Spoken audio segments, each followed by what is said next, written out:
periferia de São Paulo, mérito ou demérito? Que tirem eles as suas próprias conclusões. Quanto a mim, eu nada deixei de conseguir, nem tampouco eu perdi. A periferia me deu sustentáculo para driblar grandes problemas. Acho até que fiquei mais malandra, sei lá. Porque só sendo muito malandra para viajar à Europa com 500 euros no bolso e voltar com um sonho realizado, ou seja, tornar-me uma escritora. Fugi das estatísticas, furei o bolo. A minha essência eu mantive e eu mantenho. Como foi? Foi dessa forma, ó. Eu mergulhei nos livros como um bote salva-vidas. Eu comecei a ler muito cedo, mesmo com mãe analfabeta e pai também. E os livros me salvaram dos bullying que eu sofria na escola. Porque eu não fazia parte, não faço do padrão de beleza imposto pela mídia. Então, naquela época, eram as paquitas da Xuxa. E aí eu tinha um cabelo lindo até aqui. Eu lembro que eu ficava penteando o cabelo de um lado e de outro, porque eu queria me transformar numa bela paquita, porque eu queria ser paquita da Xuxa. Porque a referência era aquilo. Eu não tinha uma negra na televisão para me representar, eu não tinha uma indígena.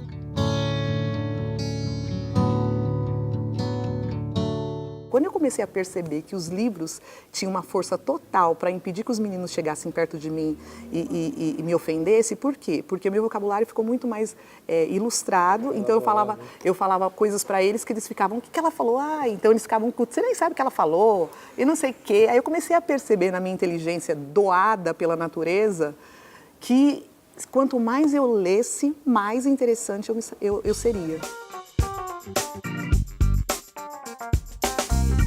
E aí eu dei um salto e descobri que eu nasci em berço de ouro, Bruno. Que era tudo mentira que eles me falavam. Que eu era negrinha perdida da periferia e que meu berço era de barro. Não, eu transformei tudo como uma bruxa, com muita magia. Eu pegava os ônibus daqui da cidade de Tiradentes, demorava 2 horas para chegar no centro e escrevia, ponto. E aí tinha uma poesia de desabafo no ônibus, apareceu um alemão totalmente peculiar, super diferenciado também, num ciclomotor enorme, com um poodle na mochila, e ele, enfim, olhou para mim. Falou, que livro que você está lendo? Aí eu, E aí, quando ele abriu, ele pegou a minha poesia. Ele falou, ótimo, mas cheia de erros de português. Isso é alemão. Hein? Sim. E aí a gente teve um relacionamento extremamente libertário. Ele me apresentou todo o Brasil e falava que para eu poder alicerçar meus conhecimentos, a faculdade seria importante, mas o que seria muito mais importante seriam as viagens e conhecer as pessoas e falar com as pessoas. Ele me ensinou a comer, ele me ensinou a dançar, um alemão, ele me refinou toda. E junto comigo, a minha escola de base, obviamente, não me deu estrutura para uma gramática adequada, pois o alemão me ensinou tudo, né? Só que eu não aprendi nada até hoje. Aí, o alemão me ensinou tudo e aí ele falou, você precisa fazer uma viagem à Europa. Não, eu não tenho nojo de você. É desse seu avental que não tira nunca. E também tem esse seu perfume barato que fica na casa inteira. Nossa, você é tão magrinha. Engraçado, você come tanto, né?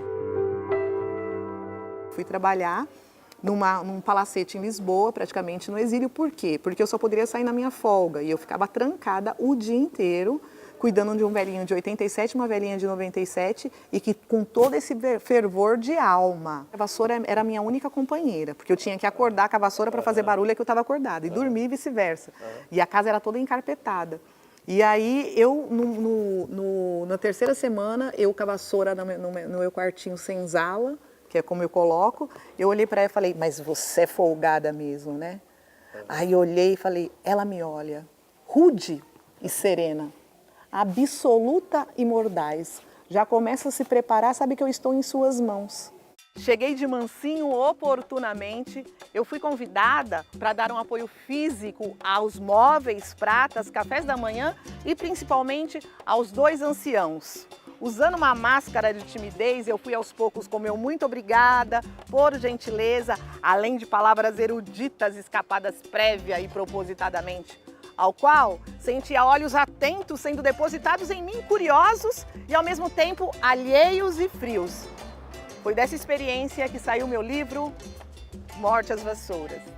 O Morte às Vassouras, ele está traduzido para o inglês, e espanhol a gente está trabalhando em cima da tradução, e para o italiano, que está sendo traduzido pela Juliana Penha e pelo Renato Marchesi, que é um escritor da Itália. Eu vi um vídeo seu chegando a Glasgow, foi para...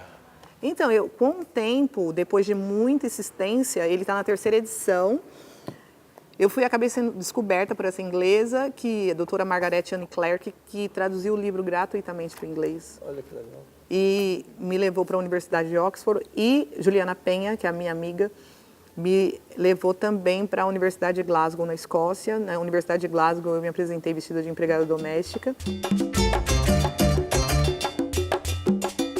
Também lancei no King's College em Londres, também lancei na USP, também lancei na Unicamp, porque eu entrei numa loucura de que eu vou inserir mesmo os livros nas universidades e fui e consegui de uma certa forma, mas eu ainda não terminei a saga.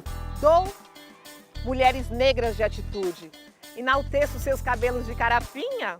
Dou a marginalidade dos poetas, a sintonia dos loucos.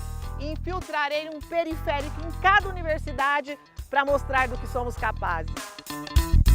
Voltei para a minha função, que de fato me dava dinheiro, que é o técnico de enfermagem. Eu fiz um curso técnico para pagar a faculdade de jornalismo. Então quando eu voltei para a enfermagem, eu fui para trabalhar... Isso aqui no Brasil? Brasil, Mogi das Cruzes. Fui trabalhar numa psiquiatria.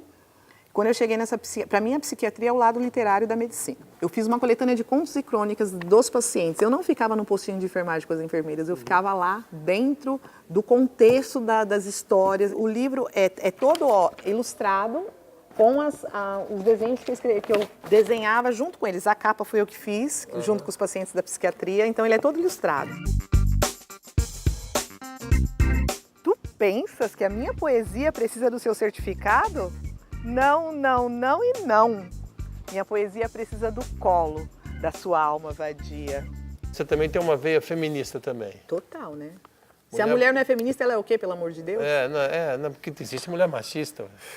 Eu conheci muitas mulheres machistas, infelizmente. Muitas. Mulher moderna tem cúmplice. Comecei a perceber que o machismo, como você disse, está incruado em muitas mulheres, né? Gente, mas mulher... E com meninas da Augusta, com prostitutas, com variados tipos de mulheres, e também baseado na minha história pessoal. Aí eu comecei a dizer, não, mulher moderna não tem que ter namorado, mulher moderna tem que ter cúmplice. Porque eles são cúmplices do parça lá do jogo, não são? O meu parceiro, parceiro, eu conto tudo pro meu parça lá, e a mulher, né, não é parceira? Como que é isso? A mulher, ele vai, bate, assassina, não deixa sair, não deixa se divertir. E aí eu comecei com essa ideia, quando eu escutava depoimentos com esse viés, eu falava, não, gente, mulher moderna não tem que ter namorado, tem que ter cúmplice. Comecei nessa fala solitária, e aí eu comecei a receber elogios por causa dessa fala, eu falei, pronto, vai ser meu primeiro romance. Escolho meus amores com a mesma seletividade que escolho as frutas. Alguns colho já maduros, alguns tantos ainda verdes. No entanto, algumas maçãs me enganaram, mostraram-se vermelhas, suculentas e gostosas. Com isso, despertaram a minha libido. Mas ao dar a primeira mordida, o paraíso prometido transformou-se em um lodo abjeto e nebuloso. Se não fossem as outras frutas, ainda hoje traria o gosto amargo nos meus lábios. Mulher moderna tem cúmplice. Tinha endereço, identidade. Foi nesse momento que a cidade de Tiradentes entrou na nossa vida. É desnecessário falar da importância e da alegria com que fomos sorteados numa casa própria. E daí que não tinha hospital, não tinha escola, não tinha supermercado, não tinha nada.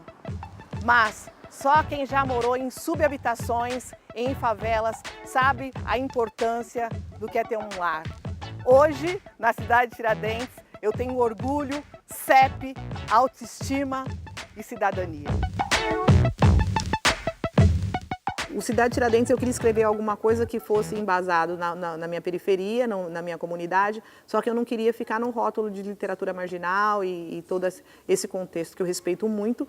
E aí eu dei uma vida a essa personagem, a esse bairro. Ela, para mim, a Cidade Tiradentes é uma mulher negra que foi tendo muitos filhos e que depois ela tem uma aspa, um levante, uma metamorfose através da literatura, da cultura, e eu coloco Pombas Urbanas, que é o centro cultural aqui, ela é uma das atrizes lá, só que ela tem um envolvimento. com crime através do marido, que é usuário de droga e tal, e aí a gente faz um pouco do contexto social das drogas no bairro e tal.